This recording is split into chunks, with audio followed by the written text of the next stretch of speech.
এই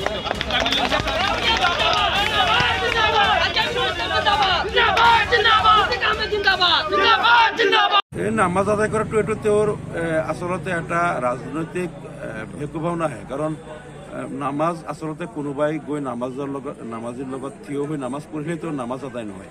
আৰু নামাজৰ কাৰণে প্ৰথমতে ইমানটো চৰ্ত, ইমান যিসকলৰ ইমান আছে, ইমান নাথাকিলে কাৰো নামাজ ৰোজা একো এবাদত ক'বলৈ নহয়। এইটো একমাত্ৰ ভোটৰ স্বাৰ্থত আহি তেওঁলোকে নামাজীসকলৰ লগত এনেকৈ টুপি পিন্ধি তেওঁলোকে নামাজ পঢ়িছে। ঠিক আছে, আমাৰ এটা তেওঁলোকে সন্মান জনাইছে, আমাৰ ধৰ্মৰ আমি ভাল পাইছোঁ, কিন্তু তেওঁলোকে টুপি পিন্ধি নামাজৰ লাইনত থিয় হৈ নামাজ পঢ়িলে আমাৰ মুছলমান জাতিৰ একো উপকাৰ নহয়।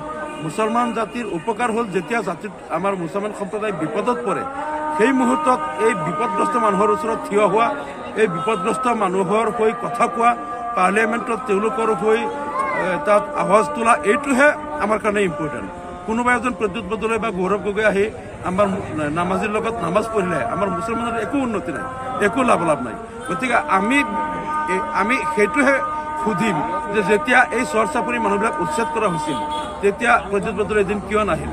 বা মই যেনেকৈ নিজে গৈ সেই মানুহখিনিক শিবিৰ বনাই দিয়া, বহুতৰ ত্ৰিপাল দিয়া আৰু বহুত তেওঁলোকৰ টিউবৱেল দিয়া, খাদ্যবস্তু দিয়া আমি যেনেকৈ কৰিছিলোঁ, আৰু তেওঁ পাৰ্লিয়ামেণ্টত কিয় এদিনো প্ৰতিবাদ নকৰিলে যে নদীৰ গৰাখহনীয়া আক্ৰান্ত মানুহ, তেওঁলোকৰ আজি মাতৃহীন ভূমিহীন এই মানুহবিলাক গৈ পেলাই চৰত আশ্ৰয় লৈছিল, তাৰ পৰা উচ্ছেদ কৰি দিছে, স্কুল ঘৰবিলাক ভাঙি দিছে, হস্পিটেল ভাঙি দিছে, আৰু এই মানুহসকলক আজি তেওঁলোকে অন্যায়ভাৱে তাৰ পৰা খেদি পঠাইছে।